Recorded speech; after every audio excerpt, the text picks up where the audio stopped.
Level 1 of cartel crimes is where the big, scary empire doesn't look nearly as scary yet. It looks like a couple of sweaty dudes on a street corner selling baggies that fit inside a Tic Tac box. This is the street-level possession and retail sales layer, the bottom of the cartel food chain where the actual hand-to-hand trade happens. It's the part that most people see, but the cartel leaders barely notice. Think of it like the fast food cashiers of organized crime. They're the ones you yell at when the fries are cold, but they're not the ones running McDonald's. What we're talking about here is local distribution of fentanyl, meth, and whatever else is hot this month. That product usually comes in from Sinaloa or Jalisco networks, who push it through local runners and gangs. Half the time, the marketing department is Snapchat, Instagram, or even TikTok, because nothing says future retail like ordering poison with the same app you use to watch fine shite videos. These guys work at the razor's edge of risk because they're the most visible. They're the ones cops actually bump into, the ones who get arrested for possession or caught selling to the public. Meanwhile, their bosses, 6 levels up, are sipping tequila and pretending they've never heard of them. The business model here is brutally simple. Buy in bulk cheap from mid-level distributors.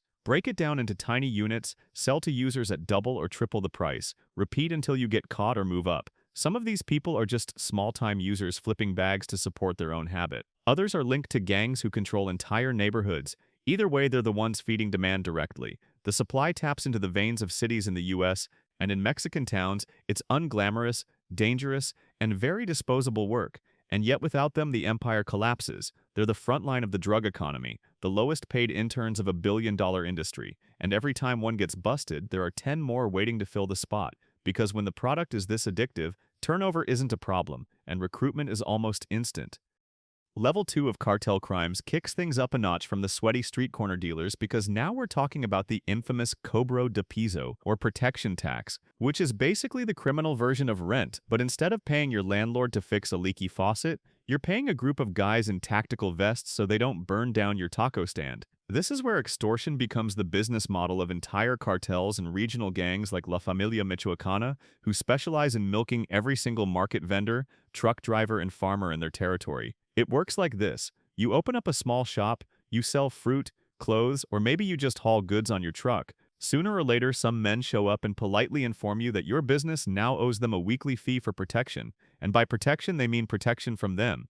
Because if you don't pay, suddenly trucks go missing, crops mysteriously burn, windows get smashed, and if you're really unlucky, your cousin gets kidnapped. So you pay. Because what else can you do when the cops either look the other way or are already on the cartel payroll? The thing is, this isn't just a couple bucks under the table. Some merchants are forced to hand over a huge chunk of their profits every single week. It's like running a marathon with someone constantly stealing your shoes. Eventually, people just give up and close shop, which destroys local economies and leaves entire towns frozen in fear. Truckers face the same nightmare. Imagine driving long distances knowing you have to pay off armed checkpoints just to keep your cargo from being hijacked. Farmers, too. They plant, they harvest, and then cartels roll in like surprise landlords demanding rent on land they don't even own. It's a parasite system feeding off the very people trying to keep communities alive. And what's worse is how normal it becomes. Kids grow up watching their parents quietly count out bills every Friday for the guys with guns. Everyone knows it's wrong, everyone hates it, but no one dares speak up because breaking the silence can mean breaking your life. So level 2 isn't flashy gunfights or Netflix-style narco glamour, it's the slow crushing grip of extortion, strangling towns one tortilla stand at a time. This is how the cartels stop being a street corner nuisance and start acting like shadow governments. And if you thought paying rent to your landlord was bad, try paying rent to someone who doesn't even live in your city but still owns your life.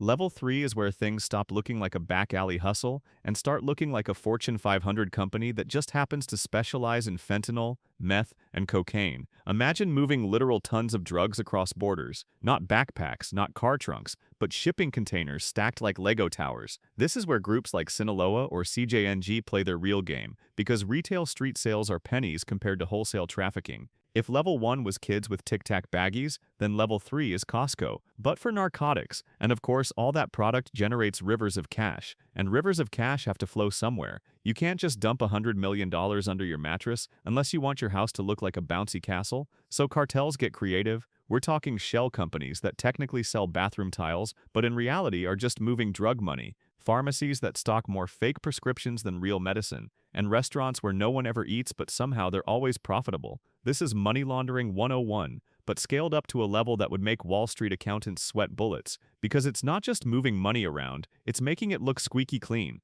Laundering is how the dirty billions pay for new trucks, private jets, bribed officials, and expansion into new cities. And when the US Treasury starts freezing assets or slapping sanctions, you know these operations aren't some small-town scam, they're global corporations in crime. Indictments drop, headlines pop, and yet the machine keeps rolling. Because when you can disguise cocaine profits as taco stand revenue or funnel fentanyl money through a chain of fake pharmacies, it's like playing Monopoly with infinite get-out-of-jail-free cards. This level isn't flashy like a street corner bust or scary like a cartel shootout, but it's the skeleton holding the beast together, the financial plumbing that lets the whole empire function. Without it, the empire collapses under its own weight. But with it, they can keep bribing, expanding, and evolving into something far scarier than just drug dealers. They become shadow banks with armies.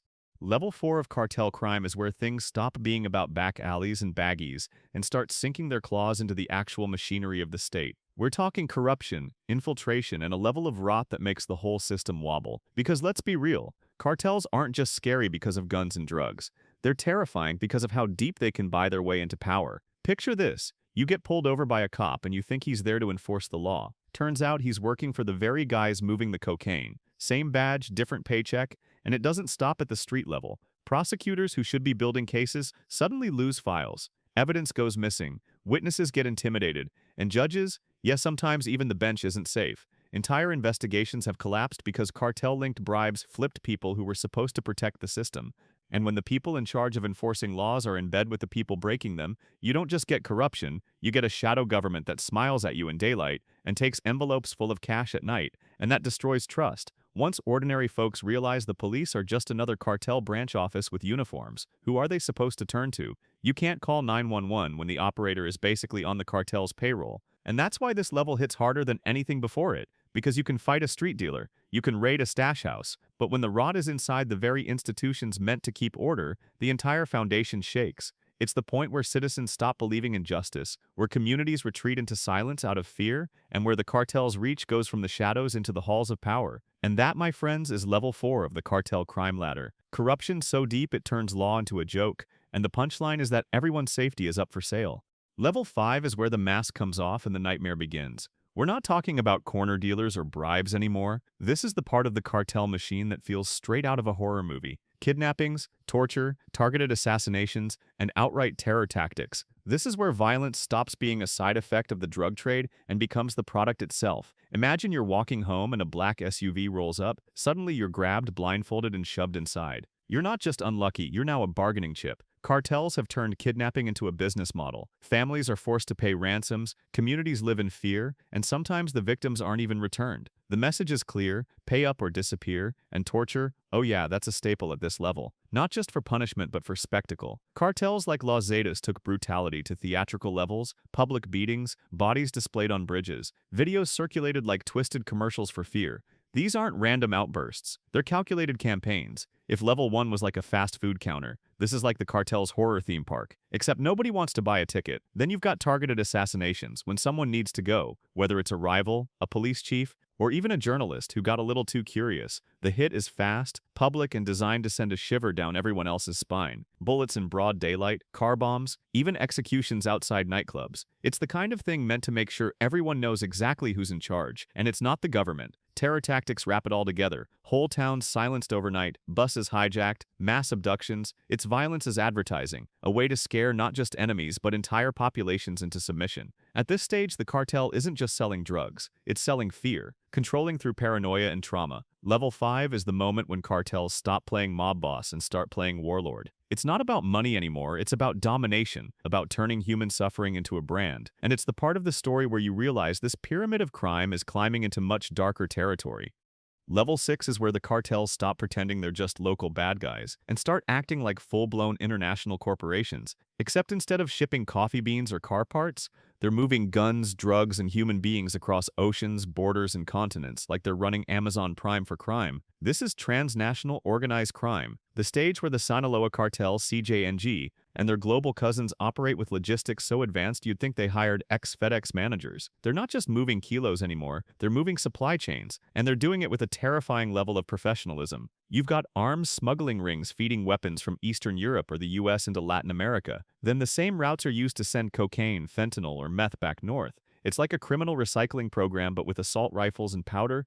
And it doesn't stop there. Because these cartels also run human trafficking networks that blur the line between smuggling and slavery. We're talking about migrants forced to pay thousands just to cross borders, only to end up in labor camps or sex trafficking circuits controlled by the same guys who ship your party supplies across the border.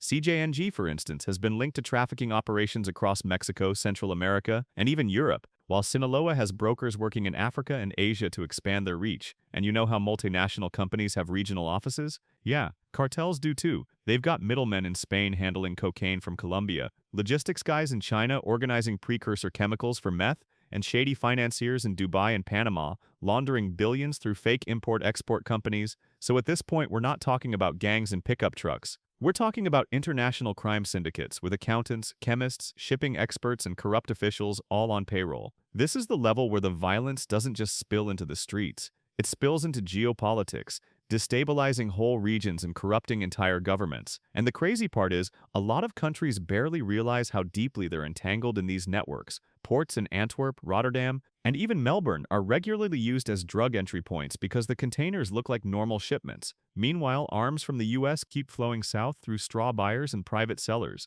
feeding the same cartels that flood American streets with fentanyl. It's one endless loop of guns for drugs for cash, and everyone from farmers in Colombia to customs agents in Europe ends up being part of the supply chain, whether they know it or not. At this stage, a cartel isn't a gang anymore. It's a decentralized empire, with each node in the network playing a part in something that spans oceans. So yeah, if the lower levels of cartel crime were the small-town horror story, Level 6 is the global industrial nightmare, where crime has gone corporate and the world itself has become the product. Level 7, the absolute top of the cartel food chain, is where crime stops being crime and starts looking like full-blown war. This is when cartels stop hiding in the shadows and start acting like governments, when they have armies, armored convoys, drones, their own taxes, their own laws, and sometimes their own version of justice. It's not just about drugs anymore, it's about power, territory, and control, like what happened in 2019 in Culiacan, Mexico, when the Sinaloa cartel launched a literal siege on the city after the army captured Ovidio Guzman, the son of El Chapo. Within hours, hundreds of armed men flooded the streets, blocked roads, set cars on fire, took over neighborhoods, and even surrounded military families. The Mexican government, faced with complete chaos, had to release Ovidio just to stop the bloodshed. Think about that, a national government forced to surrender to a cartel in broad daylight. That's not a drug bust gone wrong. That's a parallel state telling the real one to stand down, and winning. It's what experts call a proto-state moment, when a criminal group becomes powerful enough to influence or outright dictate state policy through mass violence, fear, or corruption. And sadly, Culiacan wasn't the first or the last. Go back to the early 2010s and you'll find the horror of the San Fernando massacres, where Los Zetas abducted hundreds of migrants trying to cross Mexico. When many refused to work for the cartel, they were executed and buried in mass graves. Entire buses of people just vanished. Their remains later dug up in what looked more like war crime sites than gang scenes. And this isn't some isolated madness. This is the logical endpoint of unchecked criminal evolution. It's what happens when years of corruption, bribery, intimidation, and state infiltration all pile up until the cartels stop answering to anyone. They become the law. They run checkpoints, collect taxes, decide who lives or dies. They even hand out food in poor communities to buy loyalty while murdering anyone who talks. In these areas, the flag still says Mexico, but everyone knows who's really in charge. It's the same story across Latin America, where organized crime groups control rural territories like private kingdoms, armed with military-grade weapons and communication networks that make them almost untouchable. And when they do go to war,